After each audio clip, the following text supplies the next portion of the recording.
Good evening to everyone. I welcome you to the new series of webinars organized by the Association for Social Reform, OPEK, Όμιλος Προβληματισμού για τον εξυγχρονισμό της κοινωνίας μας. These discussions are part of an EU project funded by the European Parliament in order to engage citizens in the public discussion sphere, especially in relation with the future of Europe. Cyprus is part of Europe, but we are still experiencing the huge divisions on the ground and between the two communities. The subject of tonight's discussion is related actually with the stalemate and the strategic deadlock we are for several years to solve the Cyprus problem, and we will focus on the evaluation of recent positions expressed by the leaders of the two communities. This is a discussion which will give the chance to two persons from the academic family, Costas Constantinou, Professor of International Relations, and Ahmet Sözen, Professor of International Relations as well, to present their views, express their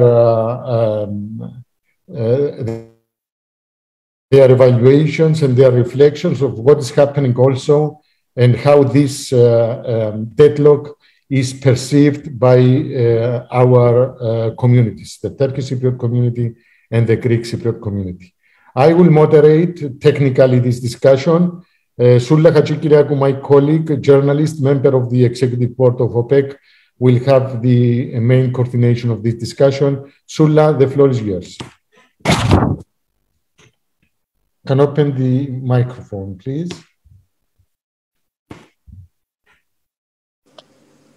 Good evening to everybody. It is obvious that at the moment we are facing a real deadlock, which is very dangerous for the future, not only for the future of Cyprus, but for the actual existence of our country. There are two ways in front of us. One way is to go towards a permanent partition, which I reject. And the second way is to try and find a way to reunify our country and the whole of Cyprus be part of the European Union. Now, I would like to start from Mr. Constantinou. Why do you think we have reached this deadlock? What caused this situation, this status quo to continue for over 4 years now? Thank you, Soula. Thanks for the invitation. We meet once again to discuss the prospects for a comprehensive settlement of the Cyprus problem. And I don't know how many times in the last, not just 4 years, but 25 years, I have been in similar panels to deliberate the same issue, and actually in a number of them with Ahmet Sözen. We are certainly getting older, Ahmet, and not sure that we are getting any more wiser about the Cyprus problem. But let's give it a go. I think there is a significant difference this time, because following the collapse of the negotiation in Crans-Montana in 2017, we seem to be now in search of new ideas on how to move the process forward, or more or less this is what the United Nations Secretary General asked stakeholders to consider. We had a first round of reflection that has occurred in the last meeting of the Geneva, we had in Geneva, the 5+1 meeting, that explored the possibility of restarting the negotiations without any success. As we know, the position of the Turkish Cypriot side officially is now that the negotiations should be based on a totally new framework, a two-state solution, and good neighborliness on the basis of sovereign equality. The position of the Greek Cypriot side is that a two-state solution is totally unacceptable, although briefly a two-state solution was mentioned or brainstormed in private talks between Mr. Anastasiadis and Mr. Tsavuzoglu in Crans-Montana. that were apparently recorded and circulated to the UN. I find this very interesting, as it was reported. In any case, for the Greek Cypriot side, the bi-zonal, bi-communal federation remains officially the common ground for further negotiation. But more recently, a not so clear proposal of returning to a unified state and the Constitution of 1960 was also floated by the Greek Cypriot side, although subsequently suggested that this is only by way of leading to the final settlement of the federal solution. So are we creatively confused? Do we have enough ideas on the ground to think about? To be frank, had this been an academic seminar, I would have been most content because ideas, especially new ideas, are the tools of our trade. But there are two problems in this particular case. This is not, nor should it be, an academic exercise, and the success should not be measured on innovation and experimentation, because there are social and political consequences which are unequally distributed on the ground and should not go amiss. And another reason, I think, is because these new ideas, so-called new ideas, are actually old ideas. Partition has always been around since the 1950s. The return or revision of the 1960 Constitution has been around in the 60s and early 70s. And the two-state solution in different ways, always floated since the unilateral declaration of the TRNC as a way of challenging the Republic of Cyprus. But I think there is another caveat that I should add to this problem, that I'm not quite sure whether all these ideas that are floating are necessarily more easy to negotiate than a federal solution. Even if, for the sake of argument, let's say that both sides agree, are willing to accept to negotiate on the basis of the other's idea. I'm not quite sure that it would be easier to negotiate. You mean it makes the problem even more complicated? The way to solution more complicated and more difficult to reach a solution? Of course, because if you think of the idea of the Constitution of 1960, let's say the most recent one that was floated, yeah. You remember in the beginning it appeared that this was a proposal to return. However, if you notice the speech that the president gave to the General Assembly of the United Nations, added two very important words, mutatis mutandis, a Latin term which means with the necessary modifications. But these are unspecified. What are these modifications? What would that entail, actually? The whole idea, realized that in an interview he gave yesterday, the issue of political equality was was not accepted clearly by Mr. Anastasiadis, whereas in the 1960 Constitution it's very clear that the right of veto is there for both the president and the vice president. So this is very confusing when all these things are brought into account. Also, let me mention, and if you like, I could stop and then we can continue. I think yes, better to go. Soula, if I mention also in the case of the Turkish Cypriot official position now, which is the two-state solution, which apparently at the outset seems to be a clearer proposal, a clear-cut separation. Let each community go its way and let's establish good relations with each other. However, it's very important to realize that there have been cases of separation, of the velvet divorce, so-called divorce in Czechoslovakia. We had the partition of India. We had Eritrea. We had South Sudan, more recently, Kosovo. In many cases, these are very different. In these cases, there are clear differences from the case of Cyprus because there are specific Security Council resolutions at stake. And let me add finally that there is an unstated mutatis mutandis also with the Turkish Cypriot proposal. Because when we are talking about the separation of having two-state solution, I'm not quite, in my mind, and maybe Ahmet can comment on this, in my mind, this only involves land. It's partition in land, but the sea is common, which is a legal oxymoron. As far as I understand it, even if we have a clear two-state solution, what I hear is the argument that the assets of the Republic of Cyprus need to be divided between the two sides in any case, and somehow family law intrudes into international law, which shows that even a two-state solution will not be easy to negotiate. And all this is for the sake of argument, because as far as I'm concerned, I think we already have a basis, and both parties said in 2007 that we were quite close to a solution anyway.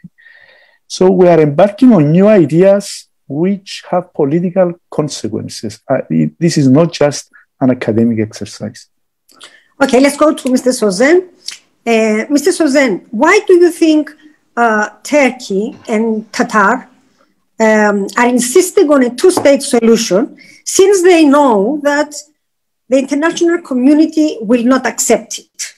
The European Union said no, the United States said no, the United Nations said no.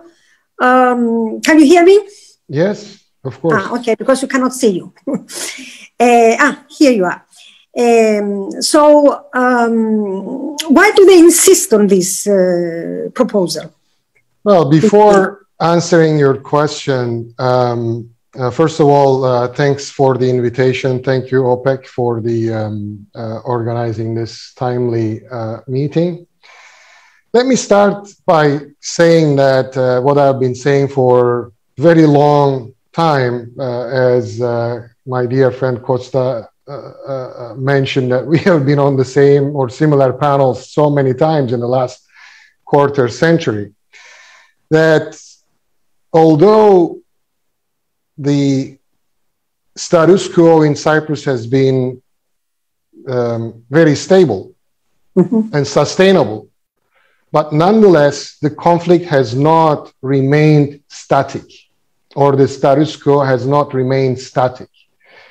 It has always changed all the time. I usually use a metaphor that Cyprus conflict is like a small snowball that started rolling from the tip of the mountain. And by the time it came to the very ground, it added new layers on it and added other clashes or issues of clashes throughout the years. And it became even much more complicated today.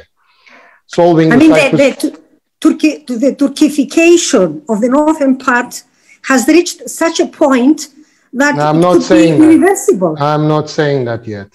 Okay, yes, maybe that's part of the thing, but let me finish my intervention, and then we can talk about specific questions. So this is what is also happening in Cyprus, that we cannot look at Cyprus in a micro way, but we have to look at Cyprus from outside in connection with what is happening regionally and what is happening also globally. Otherwise, we will have a very narrow-minded, very myopic way of looking at what is happening inside our island. Look, the last 10 years on a global level, there is this rise of populist politics, which has diverse results and effects. For example, due to this populist politics, there is this decline of importance and the role of international institutions. Remember how, for example, Trump looked at the role of NATO or the role of UN. These people even belittled their own domestic institutions. Now, meanwhile, while this is going on, there is, again, on the global level, a relative decline of the United States and a relative rise of China and maybe less relative rise of Russia, which created what I call a new power configuration on the global level, which has also regional reflections. So, for example, when Macron said that NATO came to brain dead, it was not accidental.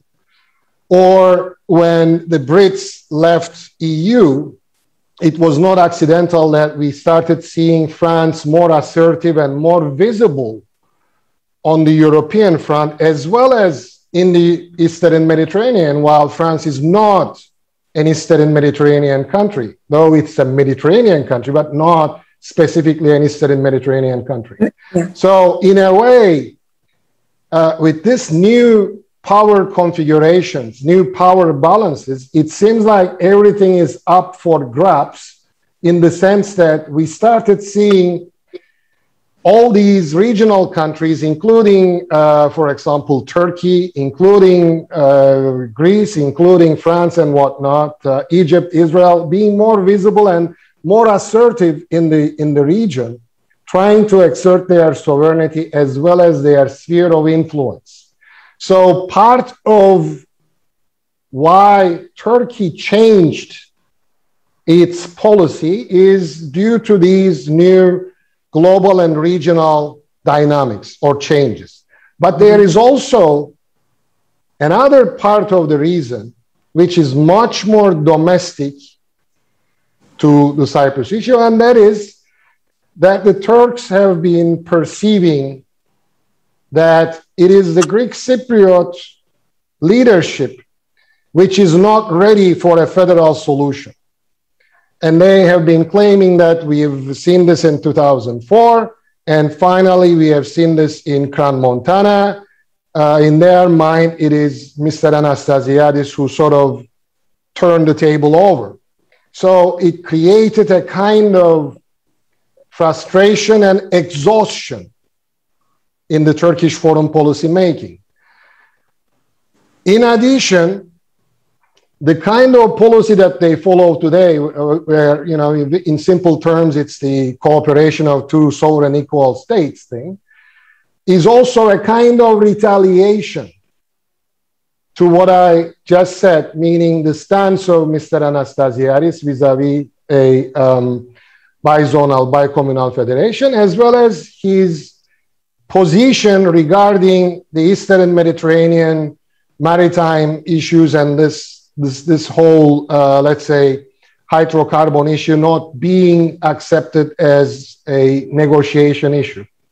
Now, the important question here is this. Is this new policy, at least on discourse, is this a radical, permanent departure from the traditional Turkish foreign policy on Cyprus, from a bizonal, bicommunal federation, or is this a strategic move by Turkey and also by Tatar to use a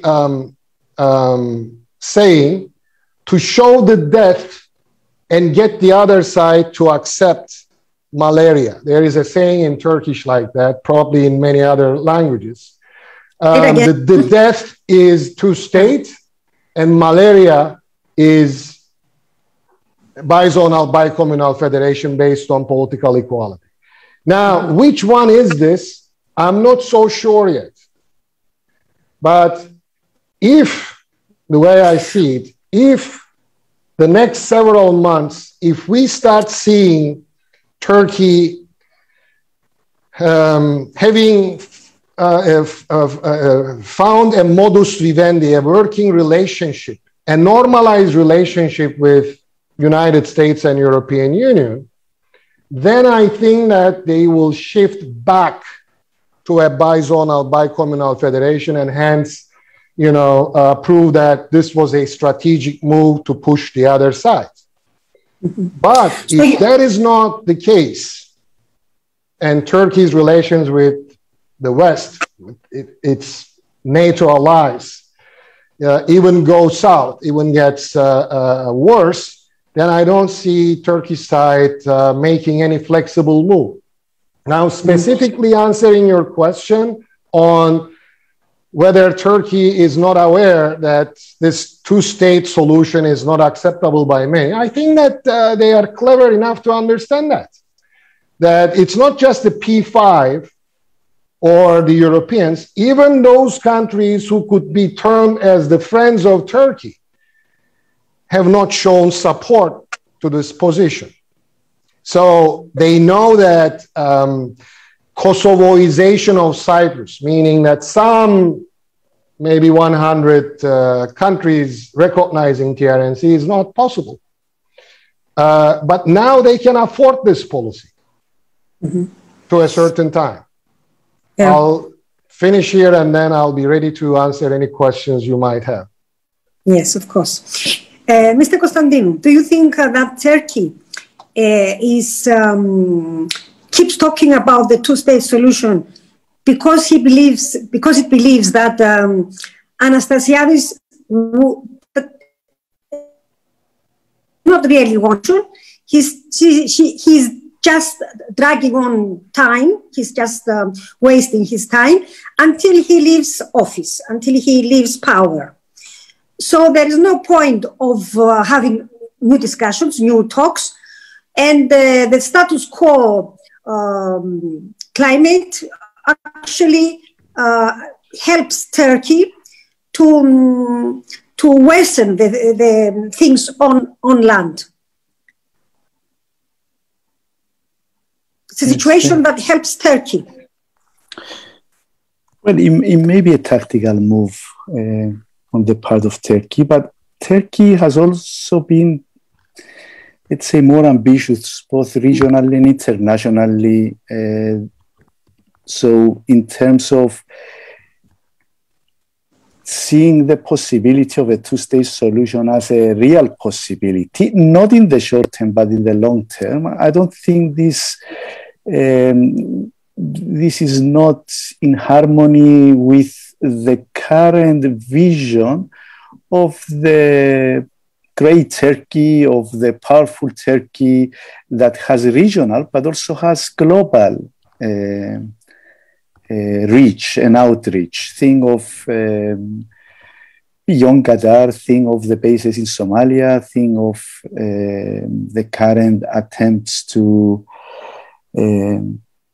perhaps even bypass the Treaty of Montreux with the new canal to bypass the Bosporus.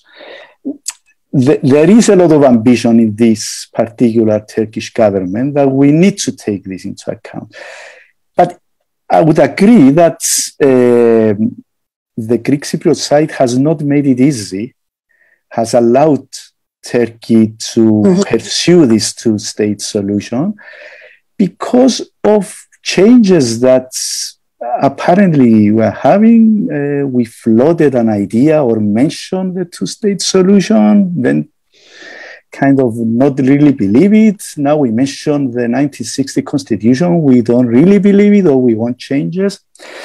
However, let me say one thing in relation to what Ahmet was saying, because the attempt to link the EZ and hydrocarbon exploration to the Cyprus problem, I think would be a mistake, because we are overloading the Cyprus problem with too many issues. I think what we need to, I agree that they are connected. However, it should not be the basis of a negotiation, because as far as the delimitation of sea zones is concerned, international law is very clear. And it helps politicians, it helps countries not to politicize the division of the sea. We have enough problems. The easiest way is to find a formula to delimit the EEZs of Turkey, Greece, and the Republic of Cyprus as a unitary state, because as far as I understand it, in principle, this is acceptable to Turkey because it's talking about one EEZ. So the easiest way, actually the correct way, because when the Law of the Sea Convention was negotiated, it was realized that the idea of EEZ, because it was a new norm, it was a new principle that came into being, it would have been difficult to actually implement. So there are specific tools that are given through which you try with negotiation, but if not, you go to the International Court of Justice or to a tribunal. Politicians cannot easily, it might be impossible, but definitely it's not easy to negotiate borders. Imagine there are so many borders on the sea that we have seen, all kinds of maps that circulate in the media.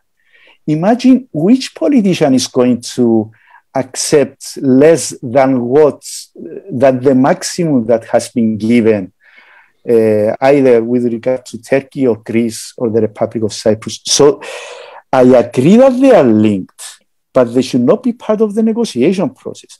What should be agreed as part of starting negotiations is perhaps to go straight to the International Court of Justice to delimit the sea zones between Turkey, Greece, Cyprus, Egypt, and Syria, and accept in advance that we will be bound by this, by the ruling of the court.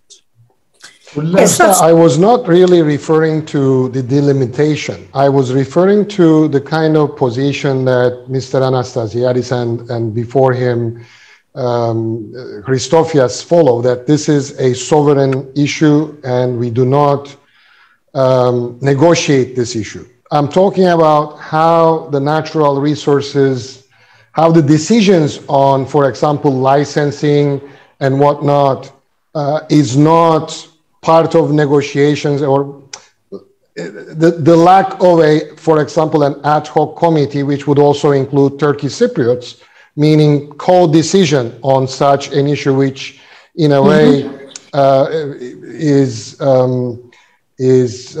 important for two communities. We are talking about the wealth. I'm not talking about the delimitation, by the way. Yes, but it cannot be done, Ahmet. This cannot be done without knowing the EEZs of the Republic of Cyprus. We need to be clear, as far as the west is concerned, the west part of the island, the north, we need to be clear where the EEZ has not been delimited, how much of these assets belong to Cyprus and what belongs to Turkey or Greece. The other thing that is very sensitive and understandably for the Greek Cypriot community is to create an ad hoc committee and bring the Turkish Cypriots into the negotiation of assets that are in the sea, when the property issue, let's say in the north, land property has not been resolved. So it's the idea that whereas TRNC is sovereign as far as Turkish Cypriots are concerned, so it has its land, it has its sea, but it should also have a say on the sea assets of the south. I hear what you're saying. Yes. A good way to go forward, Ahmet, is perhaps to set up a committee where both Greek Cypriots and Turkish Cypriots will participate, with the right of the Turkish Cypriots to have a positive vote for their decisions. And this will show our will and our decisiveness to go forward together.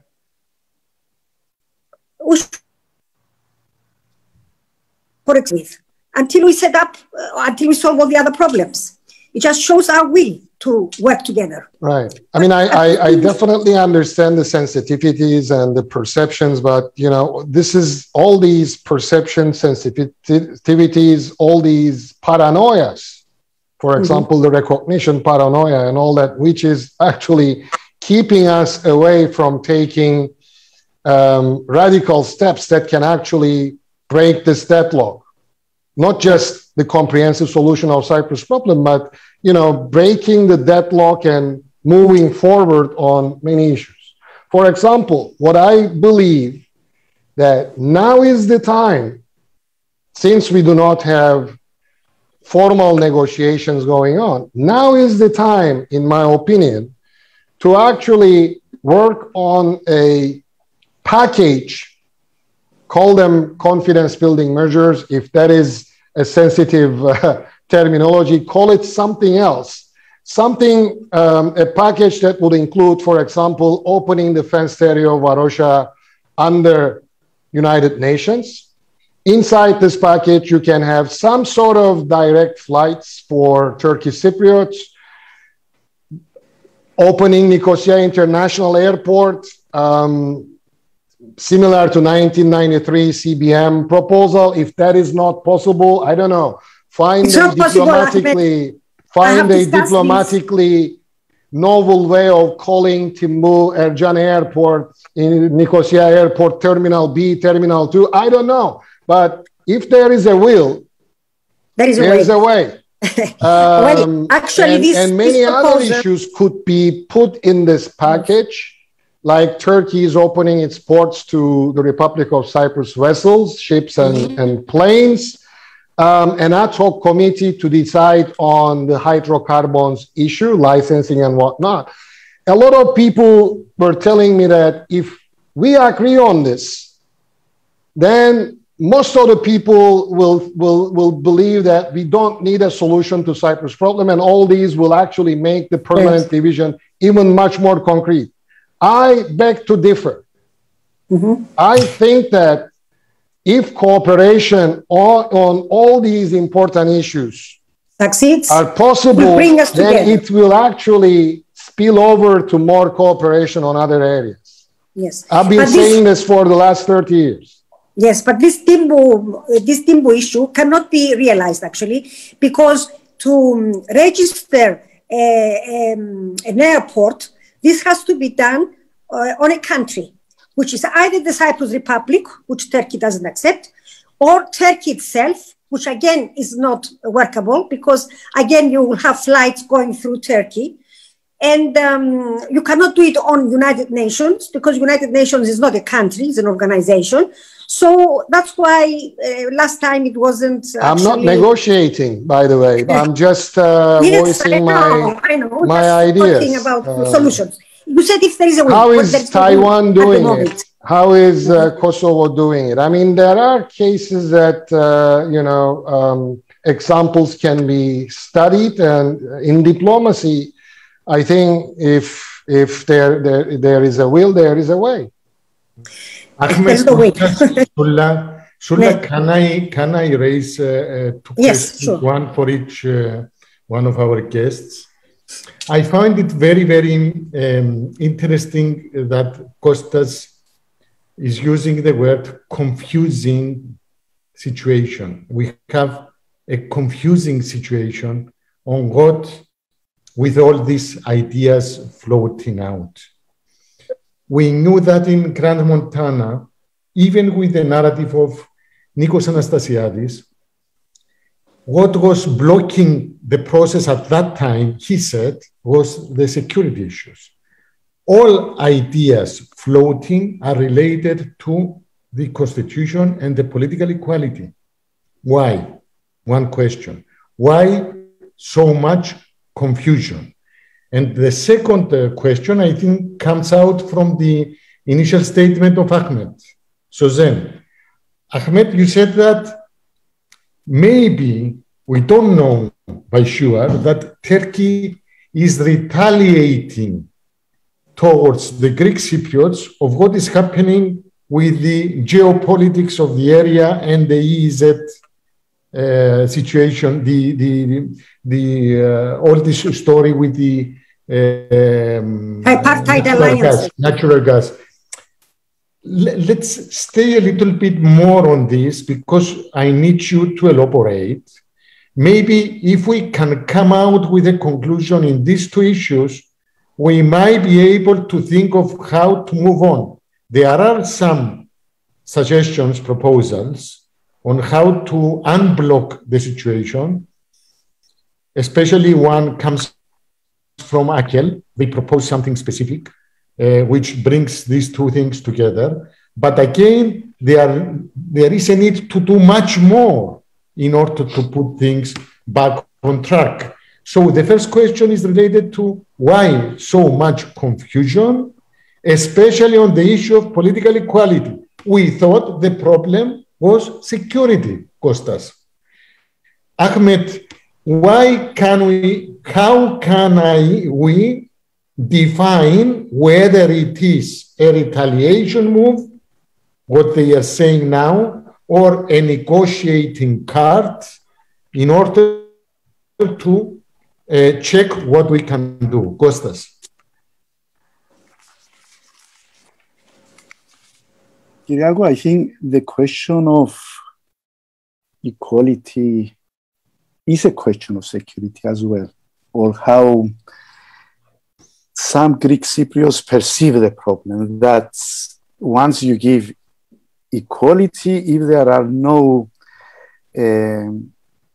dispute resolution mechanisms to overcome deadlocks between the two sides, the president and the vice president, the one positive vote, etc. If you don't have that, then you will have a collapse of the governance. And as a result, we will end up to the 1963-64 situation onwards. And there is also this idea of confusion in terms of, given what we've heard Mr. Anastasiadis say on his interview on Monday, that political equality is not acceptable, it's actually inequality. How does that square with the return to the Constitution of the 1960, which has the Turkish Cypriot vice president having the right of veto without any mechanism to resolve that? You know, the mechanism it's very complicated. It has to go to court and all these situations.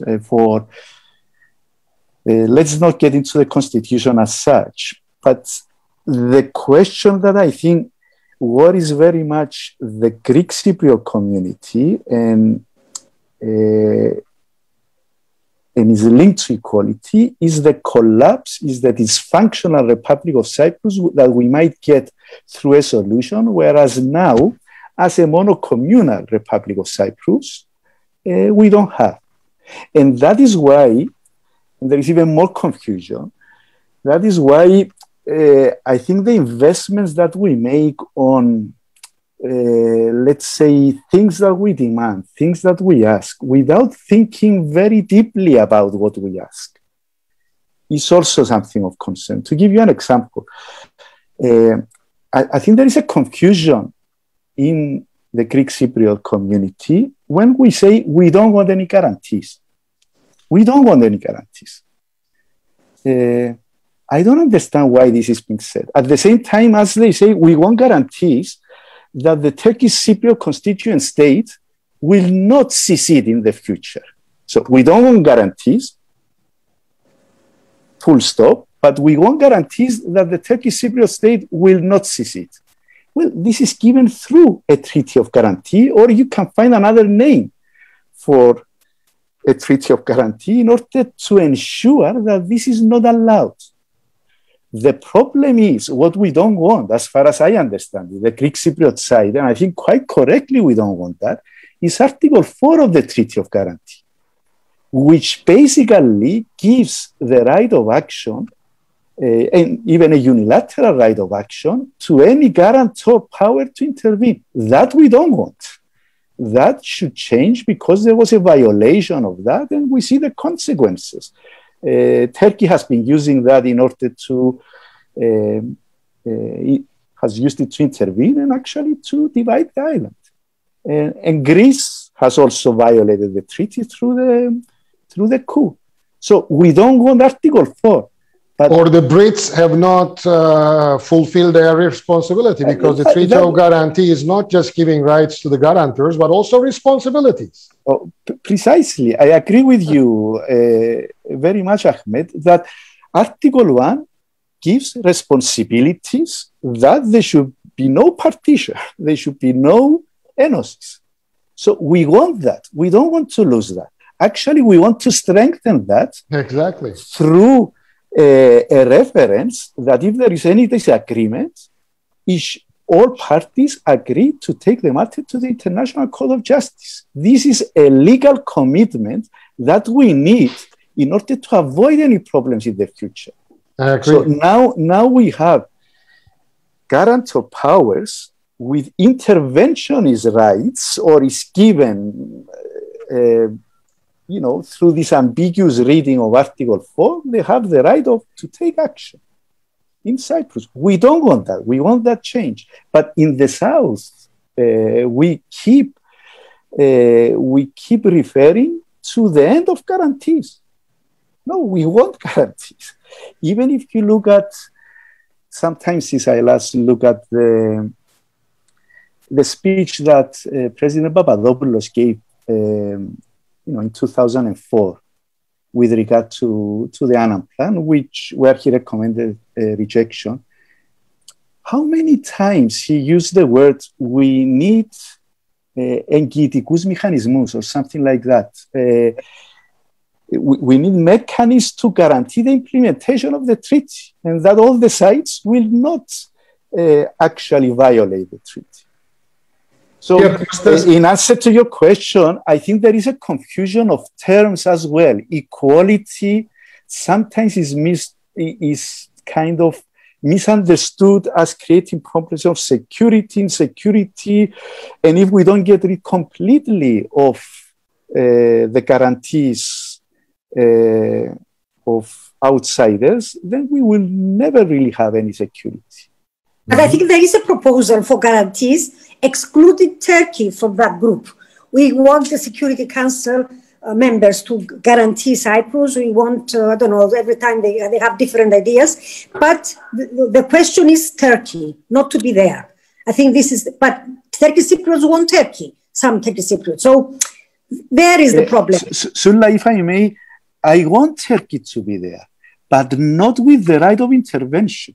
So I want Turkey to guarantee the independence of the Republic of Cyprus, or the new state of affairs, and to be and actually to be liable to be taken to the International Court of Justice. So I want another article that would say if there is a violation by Turkey or Greece or anyone, then the matter could be taken to court. This is the way to depoliticize the issue. We need ways, mechanisms of resolving internal differences that we might be having, that we will be having if there is a settlement internally, but also how do we prevent partition, and how do we prevent, for example, I'm not saying enosis is possible, but such things should remain there. And there should be some actors who should be responsible for Ahmet, didn't we reach an advanced level of solving all these issues in Crans-Montana? Well, as far as I know, they came to the very brink of solving those things.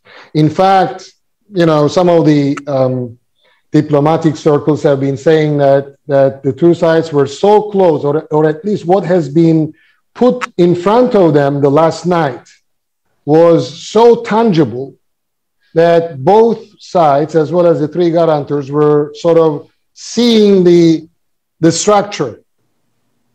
But what happened was that probably Mr. Anastasiadis also saw this, almost touched it, but realized that he would not be able to market it or sell it to the Greek Cypriot community at that time, because, I mean, so many times the Secretary General mentioned in his reports that the two leaders should prepare their communities for an eventual solution.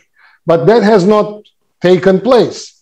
So instead of risking a second referendum similar to 2004, where majority of Greek Cypriots would say no again, that would be a scandal.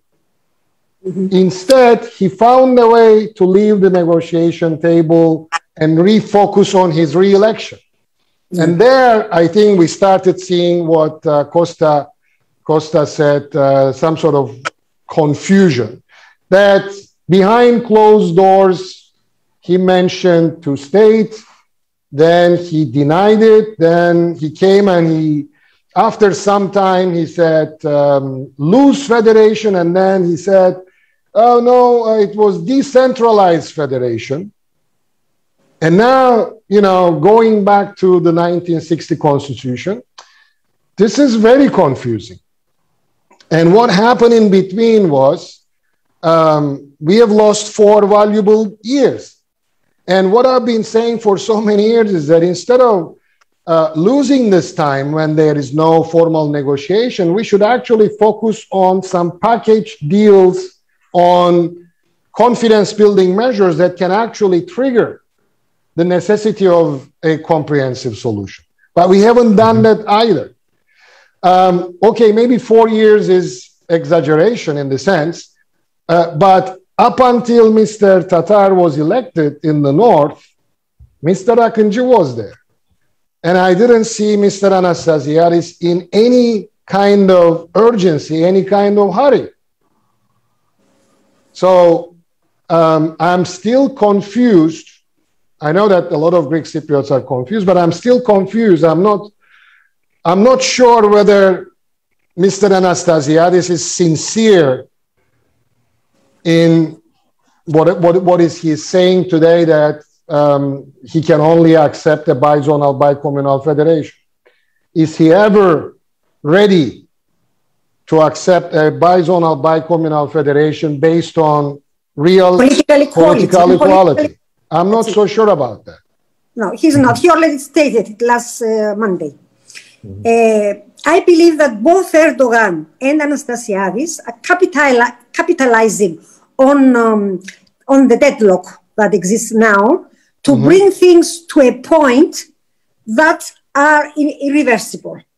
It will be so difficult to change things that will lead to 2 states. I think this is my belief. I'm not so sure about that, Soula, but I can tell you this much, that Cyprus is now a Mezedes on the bigger table for Turkey. I don't think that Erdogan is so calculative about or putting so much importance on Cyprus. I think that what he's doing is using the Cyprus card as a trump card in the bigger geopolitical game that is being played in the region and also on the global level. So in a way, the open Turkish intervention in the last Turkish Cypriot presidential election to support Mr. Tatar, it proved that they want somebody who wouldn't oppose to this new rhetoric or to this new policy so that it can be played as a trump card there. In a way, but this new development decreased, in a way, or reduced the role of Turkish Cypriots or the role of Turkish Cypriot community on the negotiation table. And it put directly Turkey to the negotiation table, unfortunately. And I really hurt when I say these things. But that's the case now. Ahmet and Costas, there is a positioning from Steve Comer on Q&A. He tries to explain the situation today with a reference on wealthy elites in both North and South who feel that the status quo is very, very convenient in order to continue what they are doing for many, many years. I'm not saying that... Let me say very shortly so that I can leave the room, more room to Costas. To a certain extent, I agree with this judgment or this evaluation for a long time, if it is the 1980s, 90s especially.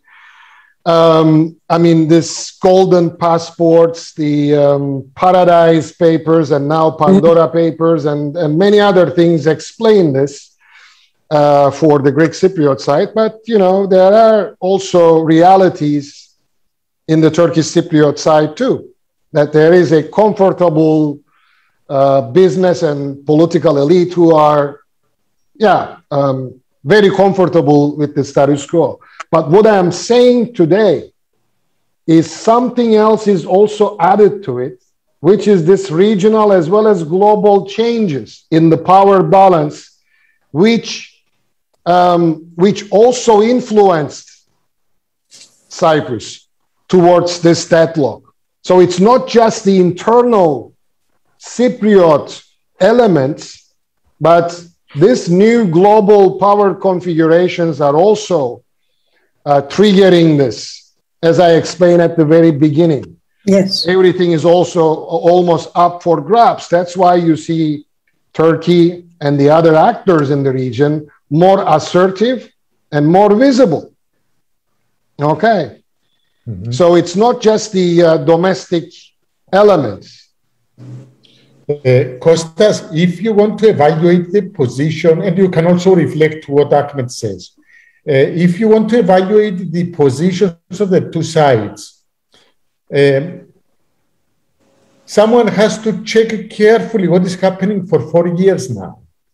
And it's a long period with no negotiations, no real will to relaunch the process of Crans-Montana, either because Anastasiadis was busy with other things or because of Qatar now insisting on a different basis to negotiate, or because of the confusing situation created with these constitutional issues. I will intervene again. Yes. Before Costa. Let's remember that Cyprus is a protracted conflict, and in protracted conflicts, there are long periods of time, long within quotation marks, long periods of time where you do not have meaningful negotiations. 1993 to 1997 was an example. Then 2004 to 2008 is another example of 3 years or 4 years of lapses. So we have to be cautious there. Ahmed, you are very correct on saying that. Although during these 4 years, especially these 4 years, as you mentioned before, the conflict does not remain static. And you see, Costas, the dynamics on geopolitics in the area have created a lot of unnecessary burden for any attempt to solve the Cyprus problem. It's not just what we are discussing for a long time now, and we reach a very well-advanced position of convergences and agreements. Now we have destroyed everything, but also the situation in the whole region. And I would like to ask you, do you think that specific choices of strategic importance of the government of Cyprus after Crans-Montana, especially in relation with natural gas, the so-called alliances and actions in the area, the East Med Dream Pipeline. I call it Dream Pipeline because it's the only way to describe dream. Yes. Something which is not now in the agenda. I think there are months to hear from a government mouth talking about that. Not even Mitsotakis, he forgot it. Do you think all of these have not destroyed and create this confusion additionally to what is happening with the constitutional issues?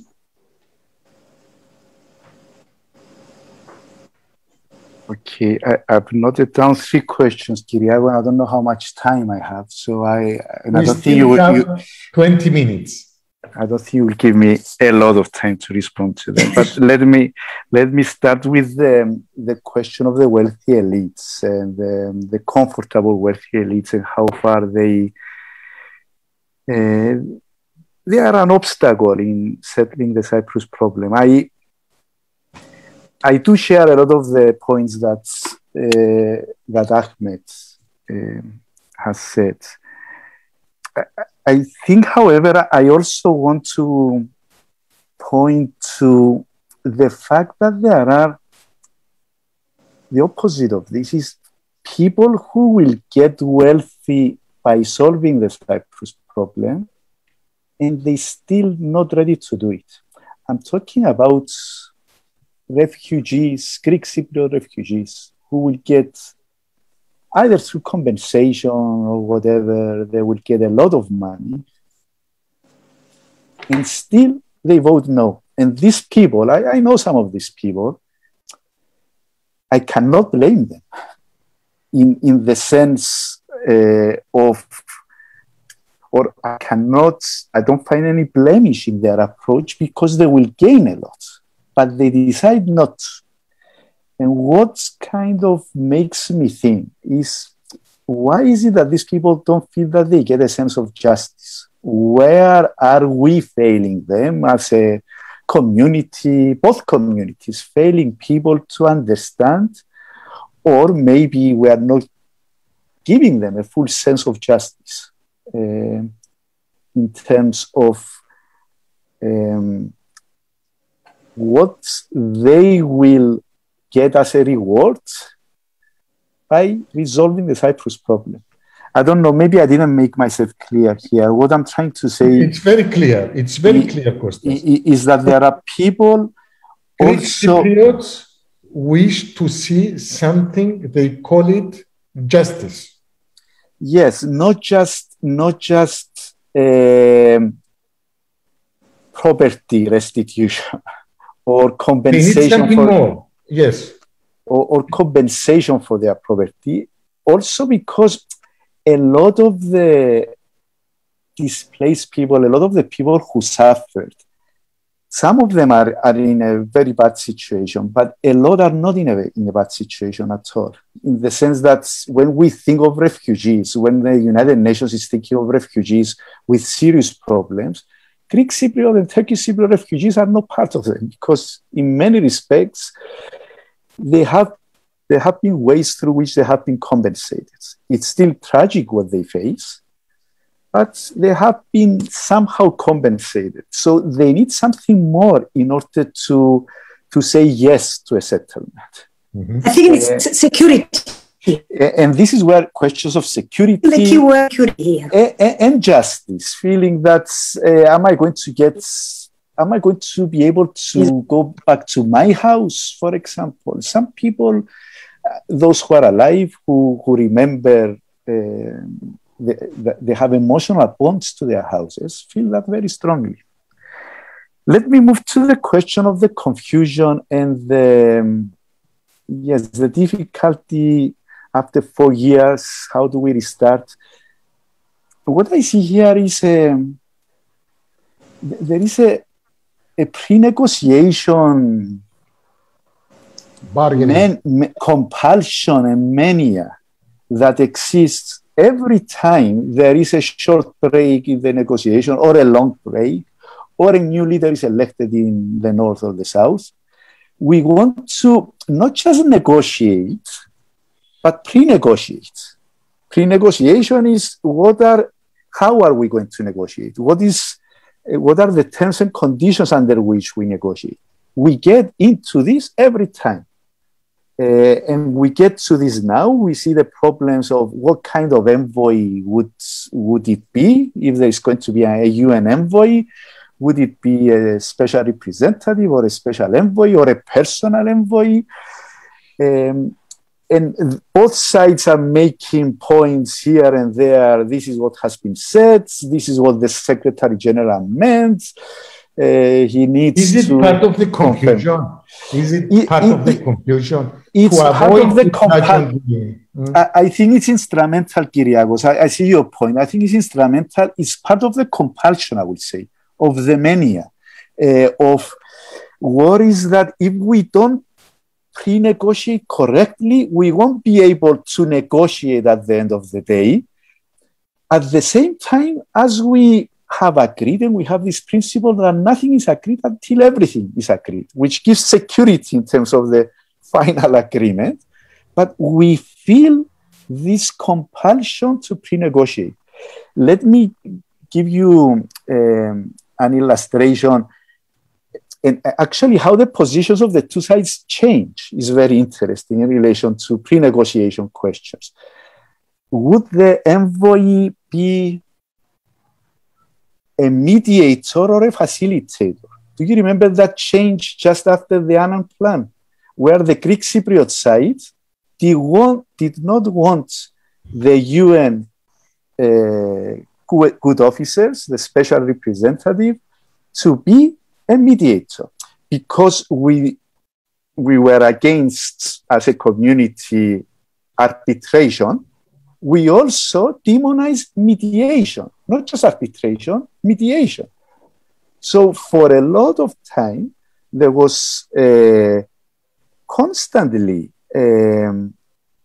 pestering the UN about not mediating.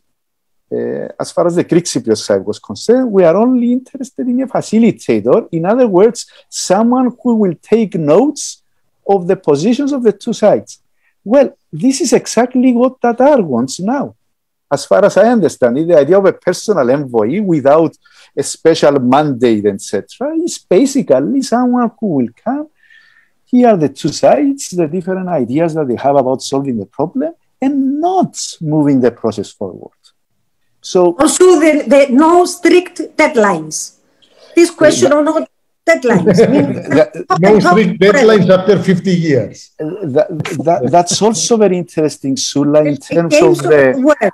I think in the Greek Cypriot side, the leaders also use the term asphyxiating deadlines.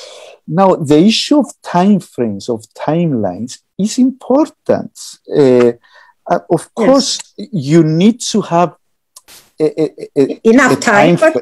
You do need to have a time frame, but not asphyxiating. But the whole notion that if you are in the give and take stage, that you will have this, okay, you have one round, another round, and then a break for 2 or 3 years, and then you get back and you pre-negotiate again on how you are going to solve it.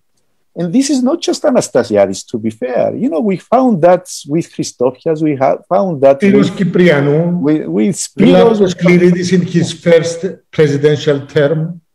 Okay, we have to be honest. Tassos Papadopoulos after referendum.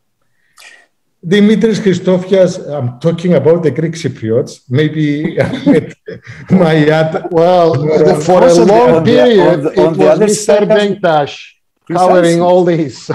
Yes, he was brilliant on that. Kyriakos, the question of deadlines, you may remember in the 1990s, this is something that Mr. Denktash kept saying, we don't want any deadlines. Yes. Let the two leaders, the two veterans sit down, eat ekmek kadayif that Kyriakos asked in order to go and visit him in the north, and let's chat over dinner and sweets. Zivania. The issue of no deadlines was a Turkish Cypriot position until the Annan plan. And then the issue of no deadlines was a Greek Cypriot position. And And until more or less now, I think we may see a change in the Greek Cypriot side now.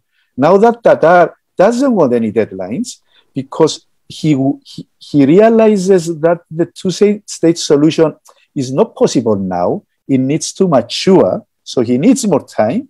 He doesn't want any deadlines. He wants to procrastinate. I'm quite sure that at least for beginning the negotiation process, we would want more pressure and more... A lot of time. And Costas, can we reach Soula, because you have raised the issue of the two states? No. And Ahmet replied that, I think Costas mentioned that, it's not feasible to discuss something like a velvet partition. We don't see a velvet partition story in Cyprus. On the contrary, we see that the conflict changes its character. It's becoming more and more expanding in the area.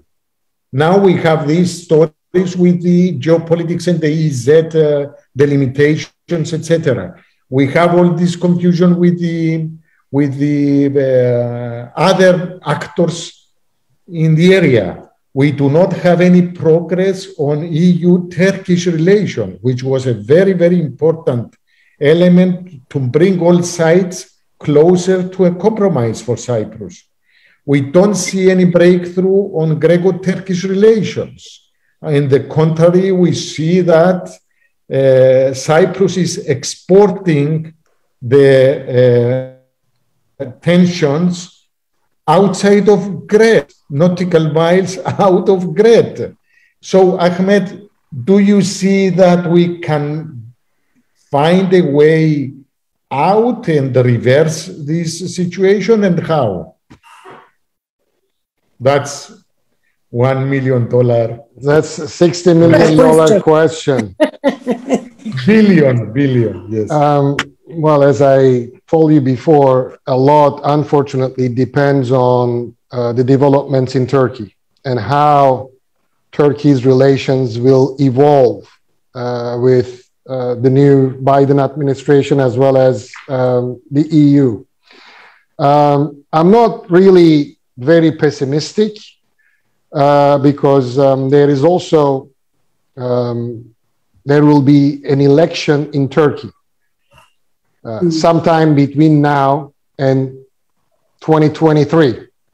It could be maybe a bit earlier election in 2022 or beginning of 2023. And it seems like there will be a transition in Turkey, I think.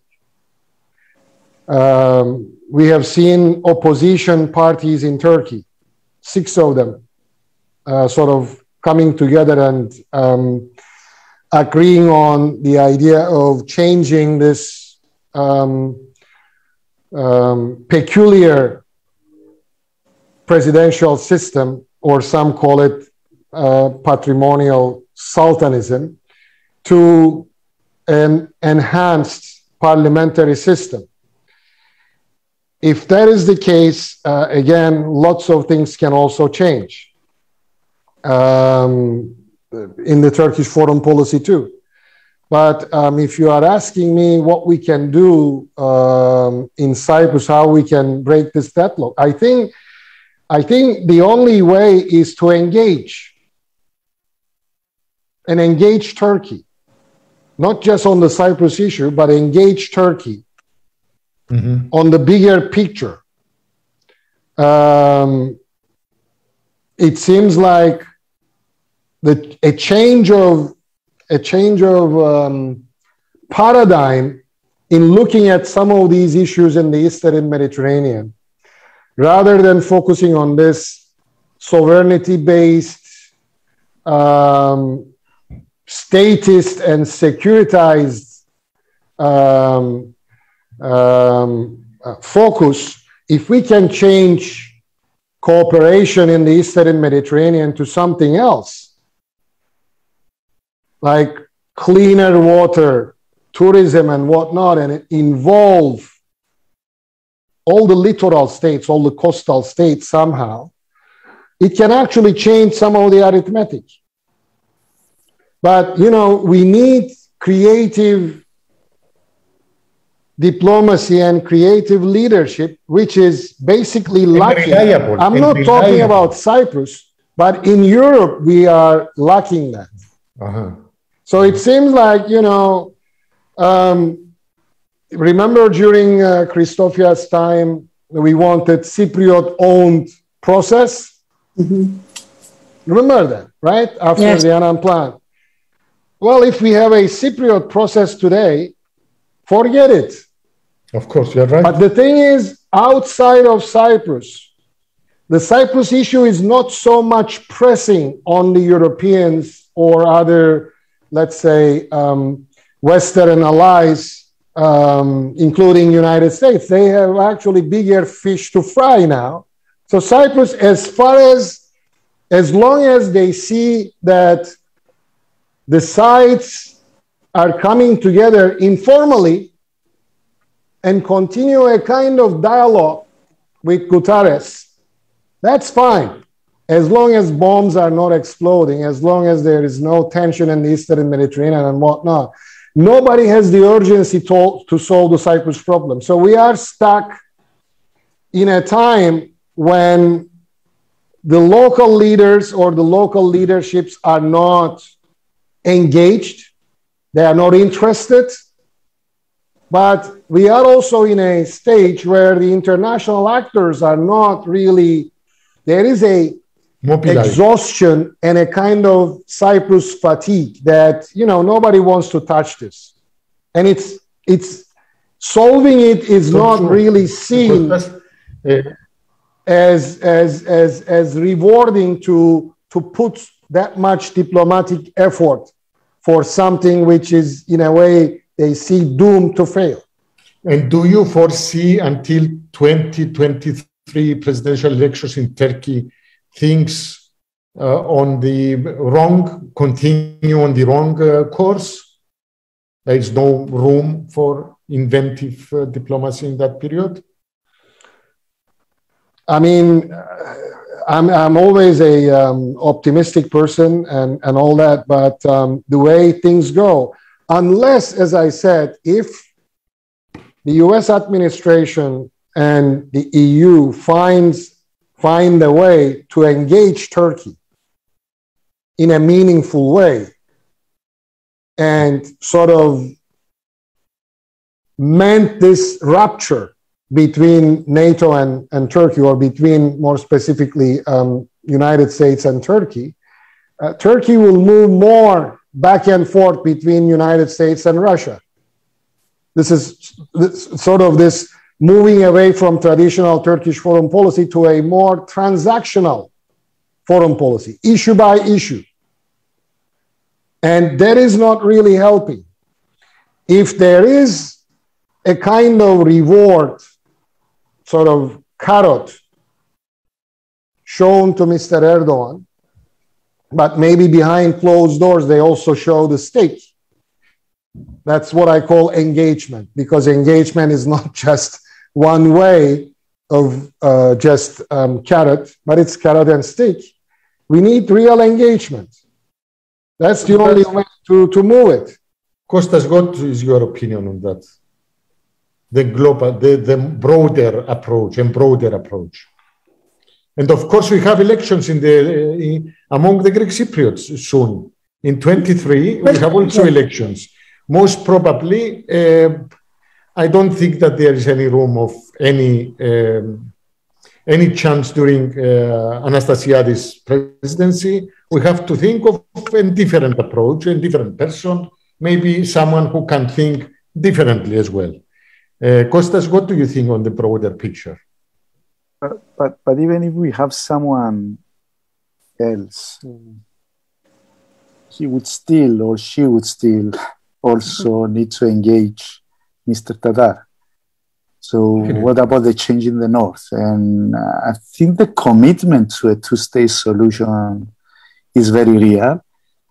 I suppose that if Turkey comes and to the negotiating table and informs Mr. Tatar that policy has changed, he will abide because he sees himself very clearly allied to Turkey. He's not Rauf Tektaş in this respect, that he will put his foot down and insist on the investment that he has made. But even if we have a change in the south in terms of new leadership, the question of Mr. Tatar is a real question.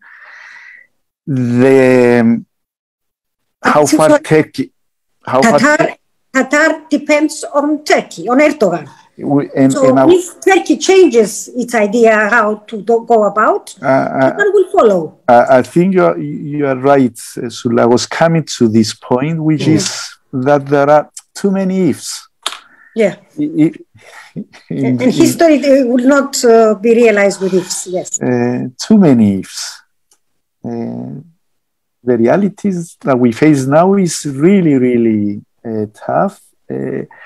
Partition is really worrying. I think it would be a tragic settlement of the Cyprus issue. I don't think will bring any security whatsoever. If the partition of India has shown anything, is that has brought no security in India,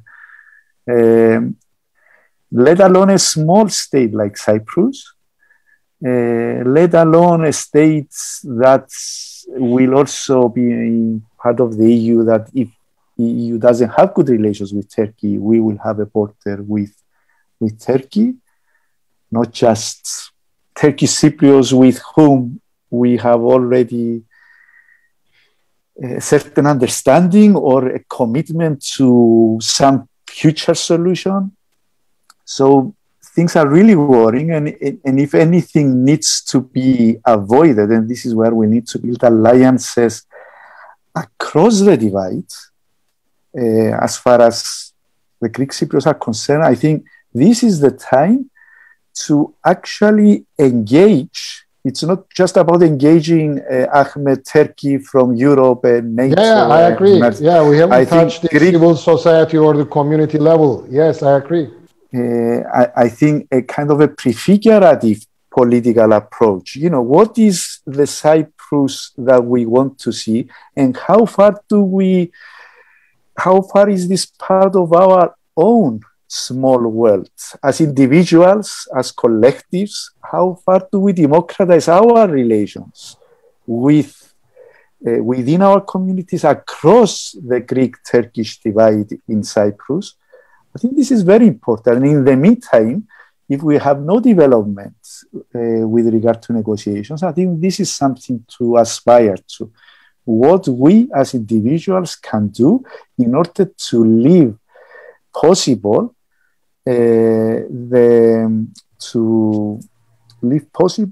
the settlements, the reunification of the island, if not in our generation, at least for future generations. So, are there these kind of discussions among your students, Ahmet, Costas? Just to take also the perceptions among the younger generation and be honest, please. I think there are among a minority, I would say. So you need a majority to be able to engage the other sides. And this is where actually confidence building measures, whatever we call them, in terms of allowing the civil society to meet and not raising obstacles, and from both sides at different times they would raise this.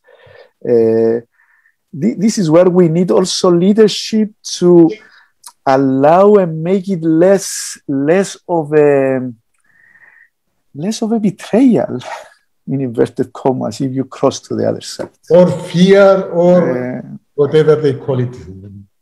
Okay. I agree. I think among the Turkish Cypriot youth, probably the percentage is higher than what Costas said among the Greek Cypriots. Still, I see a lot of young people with hopes and also desires to live in a federal Cyprus, in a united Cyprus. Look, small things, I mean small meaning not just insignificant, but not as big as the comprehensive solution.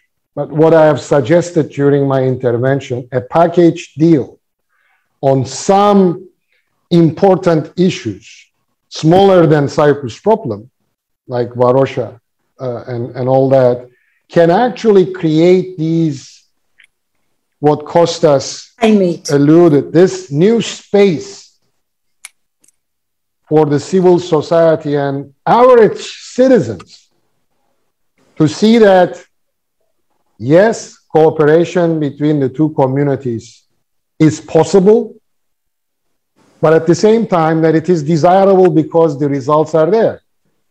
I mean, if let's say Varosha, the fenced area of Varosha is reopened under the UN control, most of the construction stuff will probably be imported through the port of Famagusta. I mean, I drive there every day to bring my daughter to school.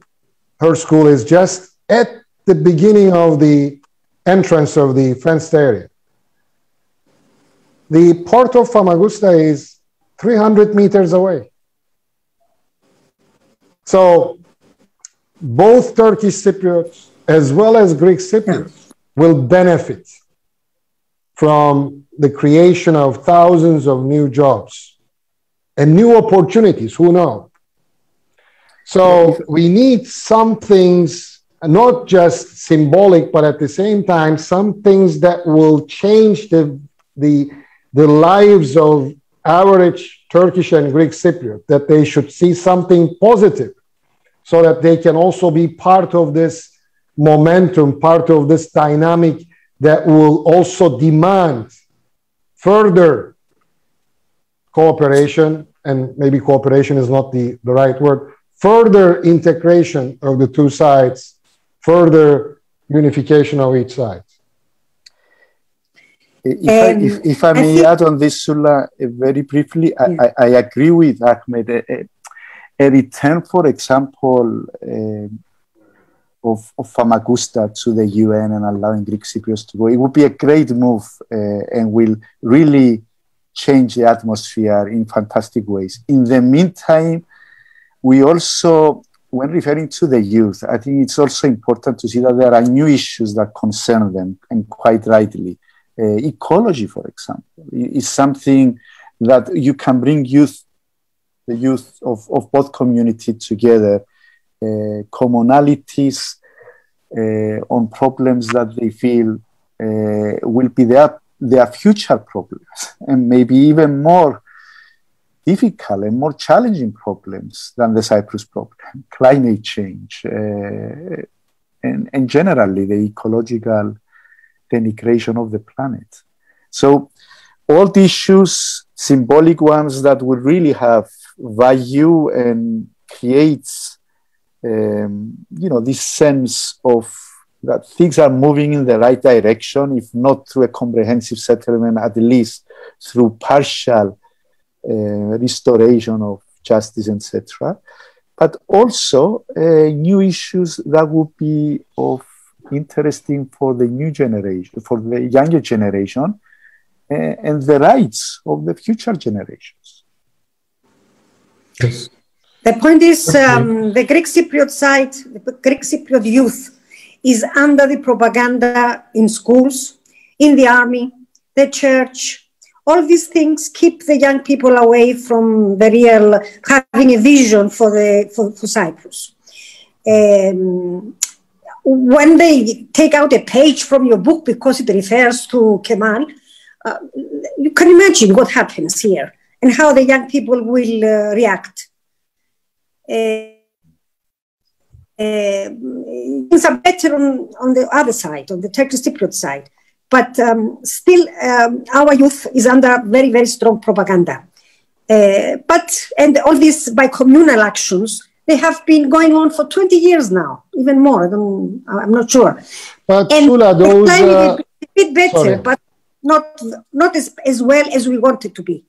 Yes, yes. I have been part of this bi-communal group since the early 90s. So it's been almost like 30 years. Yes, 30 and, years. You know, it's usually restricted to what I call usual suspects, meaning maybe 100 Greek Cypriots in the south and 100 Turkish Cypriots in the north. So it's, I mean, I'm not belittling those things. I have learned a lot. And in my own academic career, I also, I've been deeply indebted to the kind of experience I got from those activities and whatnot. But what we were not able to do is to expand these to the general population. How do you expand this? How do you engage more people? Yes, due to various different reasons. One being the lack of this spaces meaning not just physical spaces, but this sort of political space where, you know, more and more people will be meaningfully engaged, not just shopping or not just gambling on the other side. And that's why I propose, what I'm saying is that we should push for more significant confidence building measures or cooperation projects, whatever we call them, that will actually change the everyday lives of our daily life of people. Put more positive things to the daily lives of people so that they would be realizing that, yes, cooperation is here possible, but more that it is actually something desirable. Okay. Let's build on that. Actually, I wanted, and with Soula, I wanted to have your perceptions and what you see actually among younger people, what is happening in universities where you work. This is a very, very important aspect, and definitely from all these, from your interventions, we get the impression that we have a lot of homework to do as part of two communities living apart for so many decades. We need to think more on diplomacy and on the broader picture. Maybe things can change if we want them to change, starting from Cypriots and then moving to the area and then trying to find these leaders who can invent also and exercise their influence to change and reverse the situation. Costas, Ahmet, Soula, I would like to thank you very much for this discussion. This is the first of a series of discussions we are conducting. Soon we will have the chance to have more bi-communal discussions with youngsters.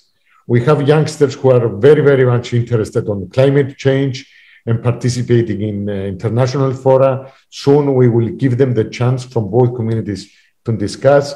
And of course, monocommunally or in direct contacts with friends of the Turkish Cypriot community. OPEK, actually, this is our priorities, and we want to implement them through the project we are materializing with the European Union. Don't forget, we are part of Europe, even if the one community is marginalized in this process. And this is a key question we need to address in the coming discussions.